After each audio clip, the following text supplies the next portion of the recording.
नमस्कार दोस्तों, welcome back. मेरा नाम है मोहित पवार और इस वीडियो में बात करूंगा मैं इंडिगो पेंट्स लिमिटेड के बारे में। आपने देखा होगा कि इंडिगो पेंट्स जब से लिस्टेड है लगातार नीचे जा रहा है और अभी अपने लिस्टिंग प्राइस से लगभग 66% के आसपास डाउन है। और अगर इसकी शेयर होल्डिंग पैटर्न में देखें तो यहाँ पे अगर हम इन्वेस्टर सेक्शन में जाके देखें तो इसमें जो पब्लिक सेक्शन में होल्डिंग थी SCI इन्वेस्टमेंट या फिर सिक्वा कैपिटल इंडिया की, ये दोनों सेम है और बाद में इनका नाम पीक एक्सवी पार्टनर के नाम से चेंज हो गया। तो ये दोनों सेम है और इनकी पहले होल्डिंग लिस्टिंग के टाइम पे लगभग 27-28% के आसपास थी और अभी इन्होंने सितंबर 2024 में सिर्फ और सिर्फ 3% के आसपास रह गई है। मतलब इन्होंने 25% अपना स्टेक बेच दिया है जून 2024 क्वार्टर में। और जो कि अगर हम स्टॉक प्राइस का चेक करें उस टाइम पे कितना था, लगभग सितंबर 2024 में यहाँ पे कहीं पे इस प्राइस के आसपास 1400-1500 के आसपास इसका स्टॉक प्राइस था।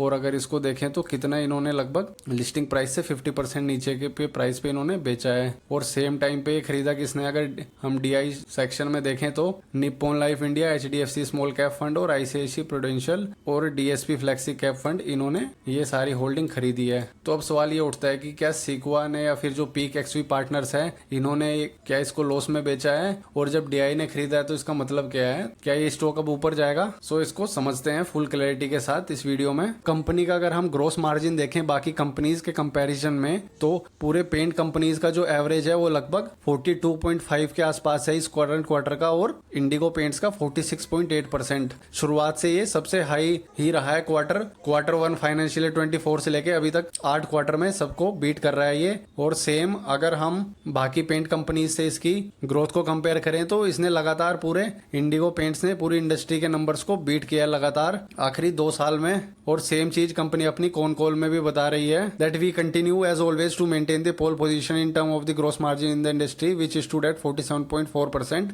EBITDA on an absolute basis increased from 82.3 crores in Q4 of last year to 85.9 in Q4 of financial year 24-25, registering a growth of 4.4%. और आज की डेट में इनका EBITDA मार्जिन 23.4% है जो कि हाईएस्ट है आज तक का इस कंपनी का भी और साथ ही साथ इसके कंपिटिटर से भी। सो एक अच्छा ग्रोस मार्जिन और EBITDA मार्जिन दिखाता है कि कंपनी की ब्रांडिंग, डिस्ट्रीब्यूशन स्ट्रेंथ और प्राइसिंग पावर कितनी स्ट्रॉन्ग है। और साल भर का अगर इसका प्रॉफिट एंड लॉस स्टेटमेंट हम देखें तो मार्च 2024 से अभी मार्च 2025 में कोई भी सेल्स ग्रोथ नहीं है, फ्लैट है एकदम। और साथ ही साथ नेट प्रॉफिट भी फ्लैट है, बल्कि कमी हुआ है 5 करोड़। और अभी भी कंपनी अपनी लेटेस्ट कॉल में बोल रही है कि आने वाले Q1 क्वार्टर में ग्रोथ थोड़ी सी significantly could be better than Q4, but Q2 के आते आते चीजें ज्यादा अच्छी तरीके से इंप्रूव होंगी और they will be again back to the normal double digit value growth as earlier, जिसके लिए कंपनी अच्छे से कैपेक्स कर रही है। और इनका एक नया सोलवेंट बेस्ड प्लांट जोधपुर में Q1 या फिर Q2 तक इस साल स्टार्ट हो जाएगा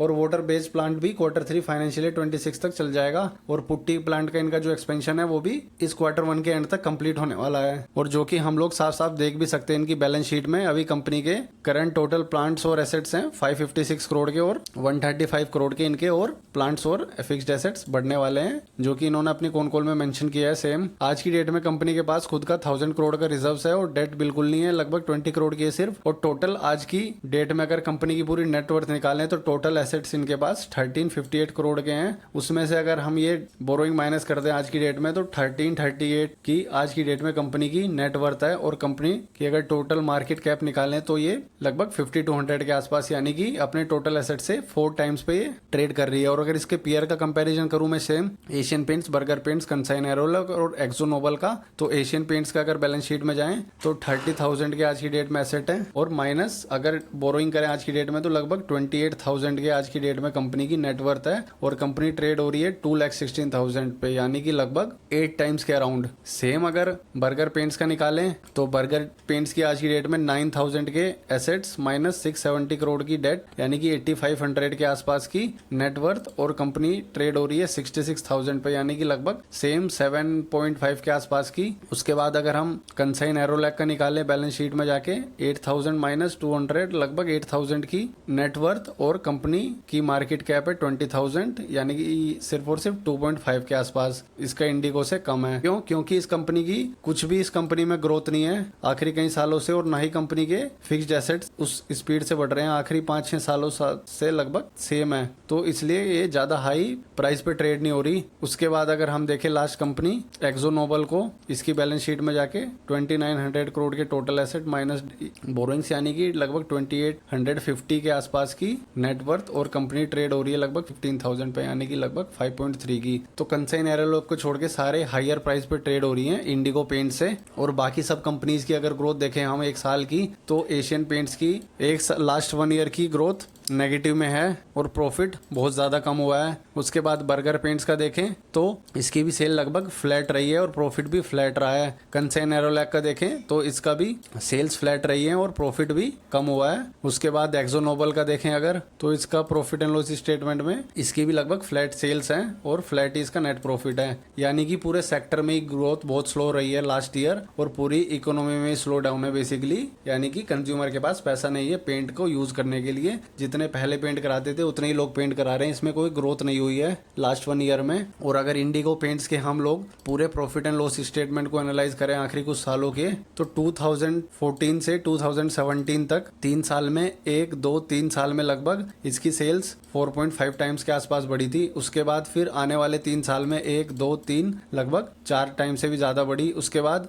2016 से 2019 में फिर से 4.5 टाइम्स के आसपास बढ़ी। उसके बाद फिर 2017 से 20 तक फिर 3 टाइम्स बढ़ी। फिर उसके बाद 18 से 21 तक फिर थोड़ी डबल से कम हो गई। उसके बाद फिर 19 से 22 तक फिर डबल से थोड़ी कम रही। फिर 2020 से 2023 तक लगभग डबल से कम। फिर 21 से 24 और थोड़ी कम। फिर 22 से 25 और थोड़ी कम हो गई, लगभग 25% के आसपास बढ़ी है। तो धीरे धीरे कंपनी की पहले से ग्रोथ स्लो हुई है, क्योंकि इनिशियल फेज में ये छोटी थी तो ज्यादा अच्छे स्पीड से इसने ग्रो किया, बट आखिरी 3 सालों में लगभग 25% के आसपास बढ़ी है कंपनी की सेल्स। इसका एक रीजन ये भी है क्योंकि पूरे ही पेंट सेक्टर में स्लो डाउन है। अगर एशियन पेंट्स का देखेंगे तो इसकी भी आखिरी 3 साल में लगभग 4 करोड़ की बढ़ पाई है, जो कि परसेंटेज टर्म में काफी कम है इंडिगो पेंट से। बर्गर पेंट्स की भी अगर हम देखें तो सेम ही स्पीड रही है। कंसाइन एरोलैक की भी आखिरी 3 साल की देखें तो लगभग सेम ही स्पीड रही है और एक्जो नोबल की भी लगभग सेम ही है। बट इंडिगो पेंट्स की सबसे बेटर है और साथ ही साथ सबके से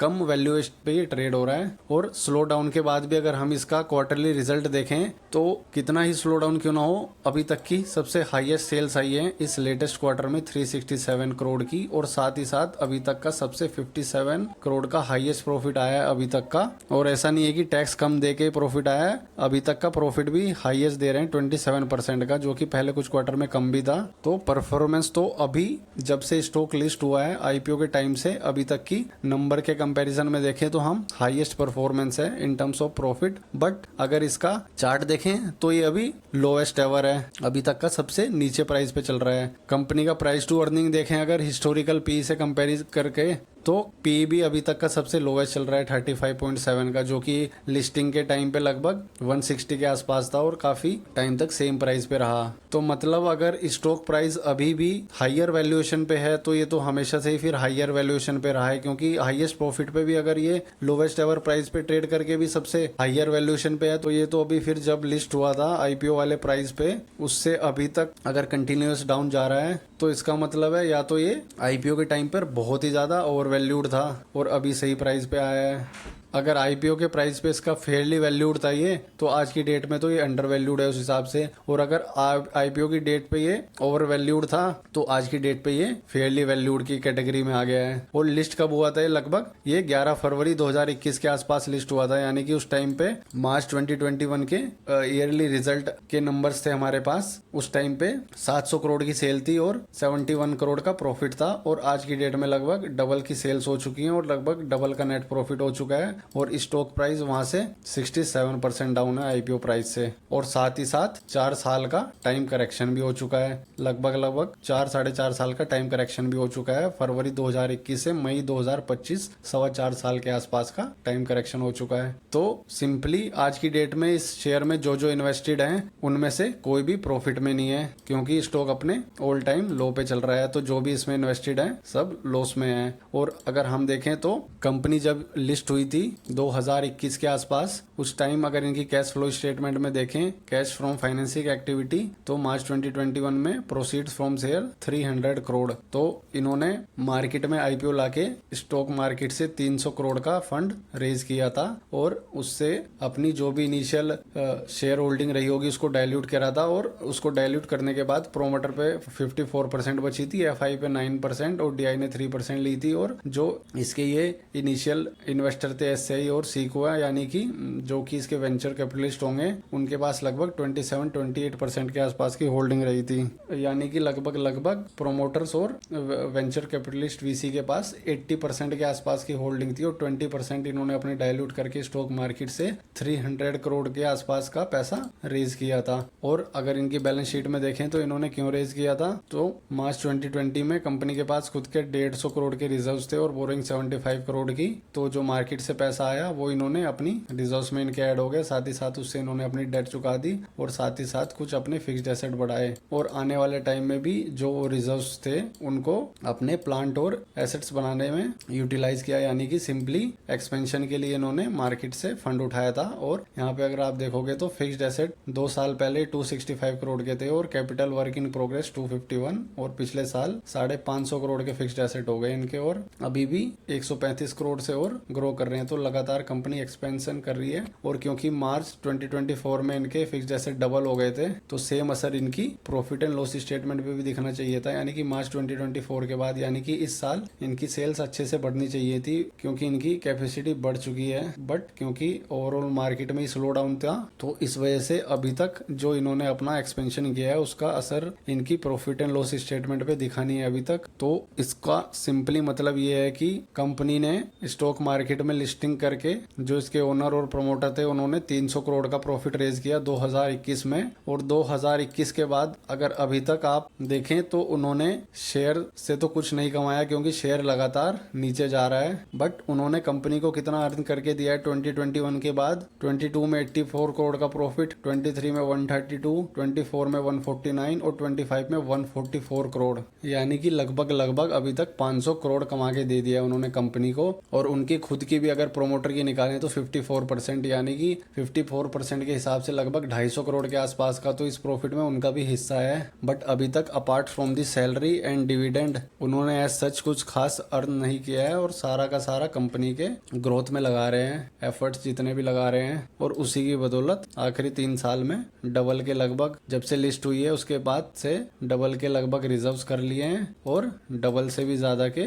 ट्रिपल के आसपास के लगभग प्लांट्स और एसेट्स कर लिए हैं। बट अब सवाल ये आता है कि जब स्टॉक मार्केट अपने पीक प्राइस पे था तब इन्होंने जो सीक्वा और एसआई कैपिटल है इन्होंने अपनी इन्वेस्टमेंट उस टाइम पे सेल नहीं करी और लगभग यहाँ पे आने पे 3 साल बाद पे लगभग जब ये 50% गिर गया यहाँ पे आके लगभग इन्होंने अगर देखेंगे इन्वेस्टर सेक्शन में तो सितंबर 2024 में इनकी शेयर होल्डिंग कम हुई, यानी कि जून 2024 में। और अगर ट्रेड्स में जाके देखें तो लगभग एग्जैक्ट डेट 6 सितंबर 2024 को इन्होंने अपनी शेयर कैपिटल जो ये शेयर होल्डिंग है उसको सेल किया, डीआईज ने जो खरीदा है। और 6 सितंबर 2024 को अगर हम इसका प्राइस देखें तो यहाँ पे ये 6 सितंबर और उस टाइम पे इसका स्टॉक प्राइस था लगभग ये ओपनिंग प्राइस उस डे का यहाँ पे था 1500 के आसपास। तो अगर इसको देखें हम तो इन्होंने लगभग 50% नीचे प्राइस पे सेल किया है। बट इसका मतलब ये नहीं है कि इन्होंने ये स्टॉक को लॉस में बेचा है क्योंकि ये लोग वेंचर कैपिटलिस्ट है और इन्होंने ऐसा नहीं है कि आईपीओ टाइम पर ही जब कंपनी लिस्ट हुई उसके उस टाइम पर ही स्टॉक में पैसा लगाया।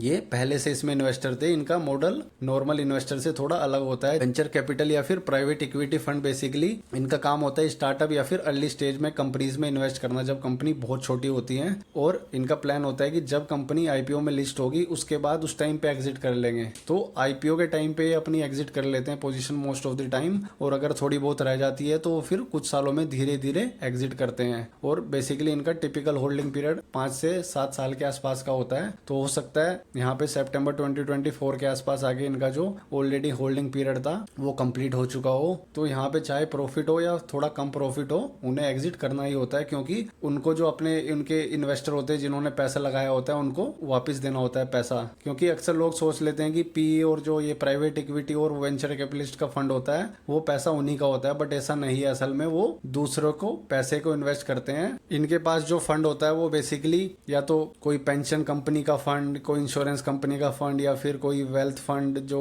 बड़ी बड़ी कंट्रीज का, सिंगापुर वगैरह का, या फिर जो हाई नेटवर्थ इंडिविजुअल फैमिलीज होती हैं, या फिर जो ट्रस्ट्स होते हैं, या फिर जो बड़े बड़े जेपी मॉर्गन और ये सब बैंक्स होते हैं, तो उन सब से ये लोग पैसा रेज करते हैं सिंपली। और इनके जो फंड मैनेजर्स होते हैं उनका काम क्या होता है, स्टार्टअप या फिर ग्रोथ कंपनीज में इन्वेस्ट करना जो कि बहुत छोटी होती हैं, और सिंपली जब वो 10 गुना 15 गुना या फिर 5-6 गुना भी हो जाएं और आईपीओ के टाइम पे उसको लिस्ट करके आईपीओ से जो पैसा आया उस टाइम अपनी इक्विटी कैपिटल डाइल्यूट करके उस टाइम निकल जाते हैं। सो इनके रिटर्न एक्चुअल में उसको जाते हैं जिसका पैसा लगाओ पूरा। ये सिर्फ जो वेंचर कैपिटलिस्ट वगैरह होते हैं पूरा फंड मैनेजर करते हैं। जैसे हम लोग म्यूचुअल फंड में लगाते हैं तो सिंपली म्यूचुअल फंड को जो फीस जाती है मैनेजर को, वैसे ही इनको भी फीस में अर्न करते हैं ये। सपोज अगर हम एग्जाम्पल की बात करें तो पीक एक्सवी पार्टनर के पास 1000 करोड़ का फंड था, मान लो 1000 करोड़ का फंड बनाते हैं, तो हो सकता है 900 करोड़ इन्होंने रेज किया और 100 करोड़ इनके पास खुद का हो। तो उसके बाद फिर ये मान लो इन्होंने 10 या 8-10 कंपनी में उसको इन्वेस्ट किया और 6-8 साल के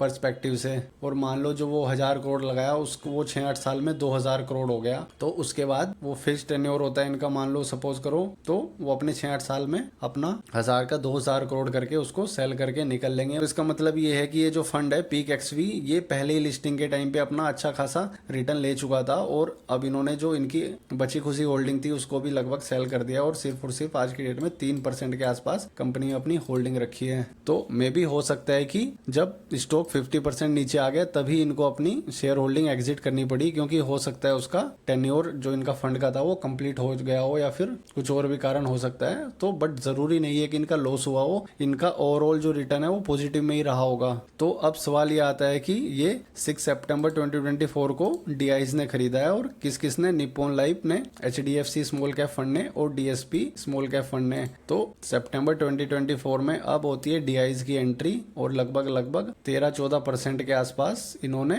उनसे खरीदा, और बाकी जो थोड़ा बहुत एफआईज ने खरीदा और कुछ पब्लिक ने खरीदा होगा। तो ऐसा नहीं है कि अब डीआई ने जो इन्वेस्ट किया है या फिर जो आम रिटेल इन्वेस्टर्स ने यहाँ पे इन्वेस्ट किया वो काफी लेट हो गए इन्वेस्ट करने में, जो पैसा बनना था वो बन गया। बेसिकली डीआई जब कहीं एंटर करता है तो वो भी उनका भी 2-3-4 साल का टारगेट होता है, और अपना कंपाउंडिंग स्टोरी को देखते हैं वो भी अपनी, और साथ ही साथ उनको अच्छी डील भी मिली इसमें। जब प्राइस करेक्शन लगभग 50% नीचे आ गया था तब उन्होंने एंट्री ली है। सो आइडियल टाइम पे डीआईज ने एंट्री करी है, और अब जो स्टॉक है वो लॉन्ग टर्म इंस्टीट्यूशंस के पास चला गया है, यानी कि अब और ज्यादा स्ट्रॉन्ग हैंड्स में स्टॉक आ चुका है। और डीआईज जब एंट्री लेते हैं ना तो ये स्लोली एक्यूमुलेट करते रहते हैं नीचे वाले प्राइस पे, और तब तक स्टॉक चलता नहीं है। और यहाँ पे अगर हम देखें तो सेम चीज हो रही है। इनिशियल सितंबर 2024 में इन्होंने 8.4 की होल्डिंग रखी, अगले क्वार्टर में सेम रही, फिर मार्च 2025 अभी जो लेटेस्ट क्वार्टर गया है इसमें थोड़ी सी बढ़ा दी। सेम एचडीएफसी ने करी, आखिरी 2 क्वार्टर से 1-1% धीरे धीरे बढ़ाते जा रहा है, और सेम ही डीएसपी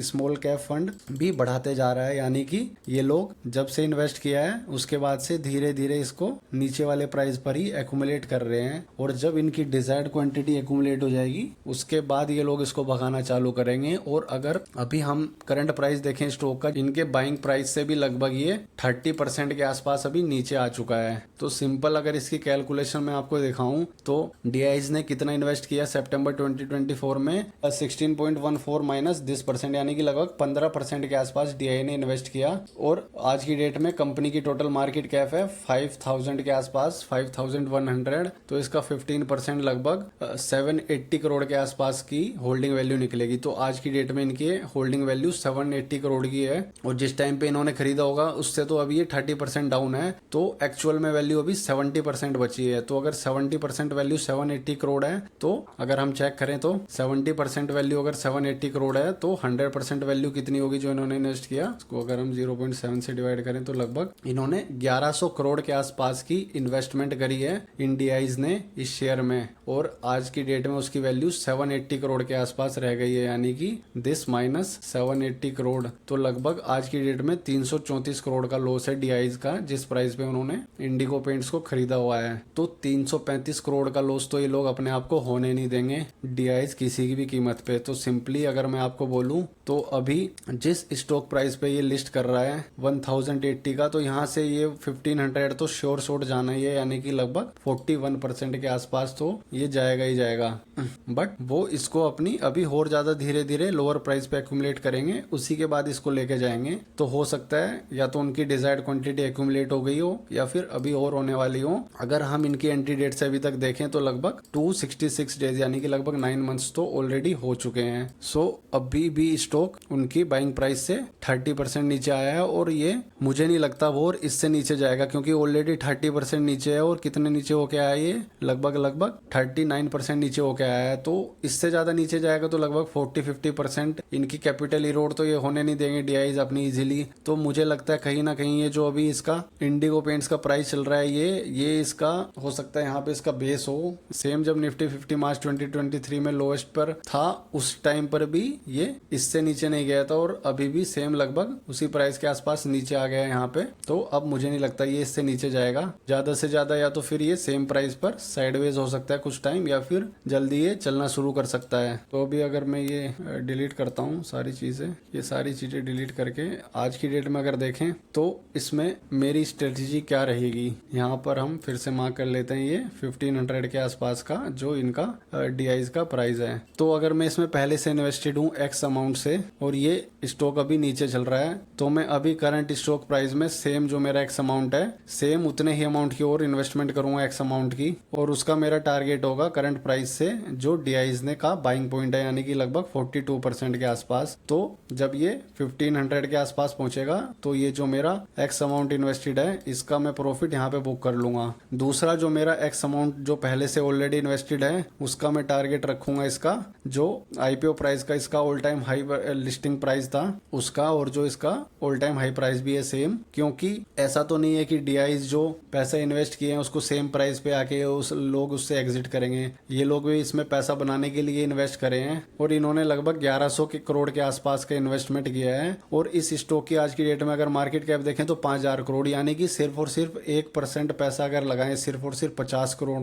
तो ये 50 करोड़ से इस शेयर को आराम से भगा सकते हैं। सिंपली जो भी इसके सेलर हैं आज की डेट में उन सबसे जितना स्टॉक्स अवेलेबल है सेलिंग के लिए वो सारे बाय कर लिए तो प्राइस बढ़ जाएगा। उसके बाद नेक्स्ट डे सेम करते करते ऐसे ही करते करते जब भी ये बढ़ाना चाहें तो स्टॉक प्राइस को बढ़ा सकते हैं इजीली, क्योंकि ये माइक्रो कैप कंपनी है तो इसको इजीली ये लोग इंक्रीज कर सकते हैं। बट ये करेंगे तब जब इनकी और क्वांटिटी जो भी इनको चाहिए वो सारी एक्यूमुलेट कर लेंगे। सो इसीलिए दूसरा जो मेरा इनिशियल एक्स अमाउंट इन्वेस्टेड है उसका मेरा टारगेट रहेगा इसका ये ऑल टाइम हाई यानी कि listing price IPO listing price जो कि लगभग करंट प्राइस से 187% के आसपास, यानी कि लगभग करंट प्राइस से 3 गुना के आसपास का है। But my important point to consider here is that my total investment in this stock should not exceed 8-9% because if you see here in the peer section this stock is a Nifty micro cap stock, यानी कि बहुत छोटा stock है तो इस stock में ज्यादा अपनी कैपिटल डिप्लॉय नहीं करने का, सिंपली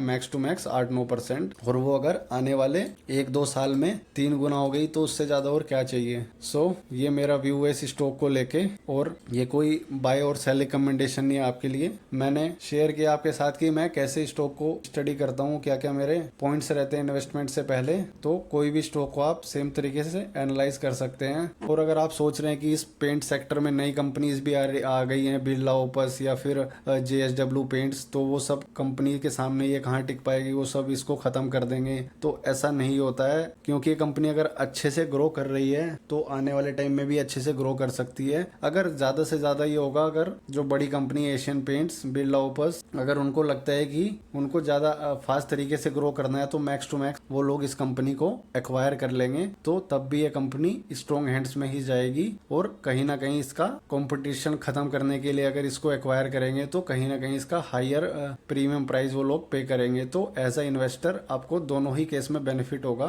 तो आपको सिर्फ और सिर्फ कंपनी की वैल्यूएशन देखनी है कि आप जिस प्राइस पे कंपनी को खरीद रहे हैं वो कहीं ज्यादा महंगी तो नहीं है। सो जो कि हमने चेक किया 1350 करोड़ की कंपनी लगभग 5100 यानी कि 4 गुना प्राइस पे चल रही है, जो कि स्टॉक मार्केट में नॉर्मल बात है। 3 से 4 गुना तक की अगर आप कंपनी में इन्वेस्ट करते हो तो ठीक है, उससे ज्यादा अगर महंगी किसी कंपनी में इन्वेस्ट करते हो तो फिर वो बहुत ही हाई ग्रोथ कंपनी होनी चाहिए। तो at current valuation I find this stock at Fairlie valued price, जो कि टोटल डिप्लॉयड कैपिटल पे लगभग 20% का आसपास का रिटर्न जनरेट कर रही है हर साल, और अपने पीयर से इंडस्ट्री में अच्छा कर रही है, और साथ ही साथ उनसे सस्ती भी है, और साथ ही साथ उन सबसे छोटी भी है, यानी कि सबसे फास्ट तरीके से ग्रो भी हो सकती है। तो इस वीडियो में इतना ही। मिलते हैं अगली वीडियो में दूसरे स्टॉक को लेके।